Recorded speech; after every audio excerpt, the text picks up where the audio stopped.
Halo semuanya, selamat siang. Dengan saya Faru Fahrul. Di sini punya beberapa aglonema ya. Saya ingin kasih tips ataupun ingin share pengalaman, berbagi pengalaman dengan teman-teman, yaitu cara merawat aglonema agar rimbun teman-teman dan daunnya juga besar seperti yang teman-teman lihat di dalam video ini. Nah, karena masih ada yang bertanya ya, kenapa aglonema saya daunnya kerdil, daunnya kecil, tidak mau tumbuh besar, dan segala macam.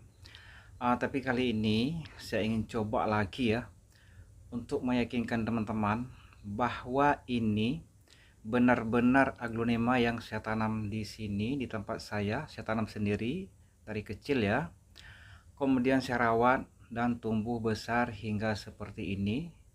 Daunnya rimbun, daunnya juga besar. Di sini juga ada keladi teman-teman, walaupun tidak banyak yang di sebelah sini ya.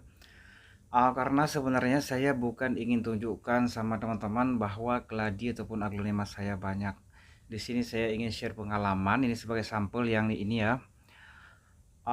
Karena ketika saya lakukan penanaman ada view-nya di sini, pemupukan juga ada view-nya di sini, penyemprotan hama juga. Jadi teman-teman bisa melihat perkembangan aglonema sejak dari saya lakukan penanaman sampai sekarang. Nah, selain dari media tanam yang gembur, apapun media tanam ya, cuman kalau di tempat saya kebanyakan menggunakan 50% tanah ataupun 40% ya, campur sekam teman-teman. Nah, faktor lain yang bisa membuat daun aglonema besar ataupun lebar, salah satunya adalah kita lakukan pemupukan teman-teman. Nah, ini namanya pupuk NPK. Nah, ini kadar NPK-nya 15, 15, dan 15 teman-teman. Kalau misalnya teman-teman beli yang kadar macam-macam ya, itu serah sama teman-teman. Mau 15, 12, 12 juga boleh. Kalau untuk tanaman yang kita harapkan daun seperti ini, minimal N-nya itu harus setara dengan N-nya itu minimal setara ya. Kalau lebih bagus, kalau bisa didapatkan yang N-nya lebih tinggi. Tapi untuk NPK yang kadar 15-15 seperti ini sudah sangat-sangat bagus untuk pemupukan aglonema di sini, teman-teman. Kemudian ada bermacam tutorial saya lihat ya. NPK ini sebenarnya dibuat untuk kita gunakan di media tanam. Tetapi ada orang yang menggunakannya dengan cara dikocor kemudian disemprotkan di bagian daun.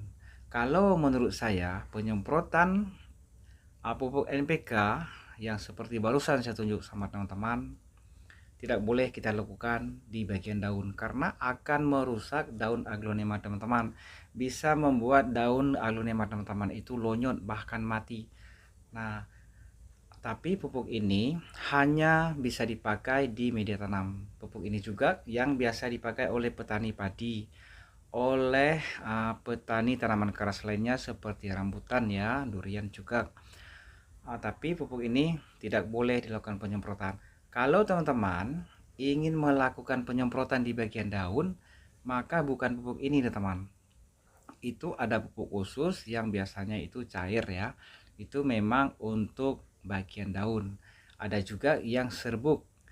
Bisa juga untuk daun karena di kemasannya memang ada tertulis ya.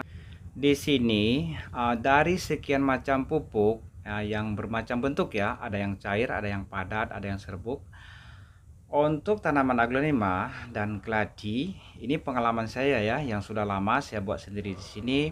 Pupuk yang paling bagus untuk tanaman aglonema yang bisa membuat aglonema rimbun dan aglonema kita daunnya menjadi besar, daunnya menjadi lebar adalah pupuk NPK yang barusan saya tunjukkan pada teman-teman.